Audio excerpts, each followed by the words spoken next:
ప్రభు అయిన యేసుక్రీస్తు నామములో అందరికీ వందనములు. ఈరోజు దేవుని వాక్యము, యెహోవా ఆకాశమందు తన సింహాసనమును స్థిరపరిచి ఉన్నాడు. కీర్తనల గ్రంథము 103వ అధ్యాయము 19వ వచనం. ఈ మాటలను కనుక గమనించినట్లయితే, దేవుడు అన్నింటిపైన రాజ్య పరిపాలన చేయుచున్నాడు. కాబట్టి ఆయన సింహాసనము ఆకాశమందు ఉంటూ వచ్చింది. అయితే ఇంకొన్ని విషయాలు జ్ఞాపకం చేసుకున్నట్లయితే, దేవుని వాక్యమును నెరవేర్చు బలశూరులారా, ఆయన చిత్తమును నెరవేర్చు పరిచారకులారా, ఎంత గొప్ప భాగ్యము!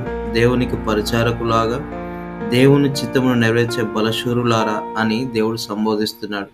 కాబట్టి దేవుడు మనకు ఇచ్చిన ఆధిక్యతను బట్టి నిత్యము ఆయనను సన్నిధించే వారంగా, స్తుతించే వారంగా ఉండాలి. ఆయన ఏలుచున్న స్థలముల నుండి ఆయన సర్వ కార్యములను స్తుతించే వారంగా ఉండాలి. ఎందుకంటే మనం ఒకప్పుడు పాపములో కొట్టబడి ఉన్నవారు, పాపము చేత నిండి ఉన్నవారు. వాటన్నింటినీ దేవుడు ఏం చేస్తూ వస్తున్నాడంటే పరిహరిస్తూ వస్తున్నాడు, తీసివేస్తూ వస్తున్నాడు. పడమటికి తూర్పు ఎంత దూరమో మన అతిక్రమములను కూడా అంత దూరముగా చేసి ఉన్నాడు. కాబట్టి మనము దేవుని చేత పరిచారకుల్లాగా, బలశూరులాగా, యెహోవా సైన్యములాగా సంబోధించబడడం ఎంతో గొప్ప భాగ్యము. ఆమేన్.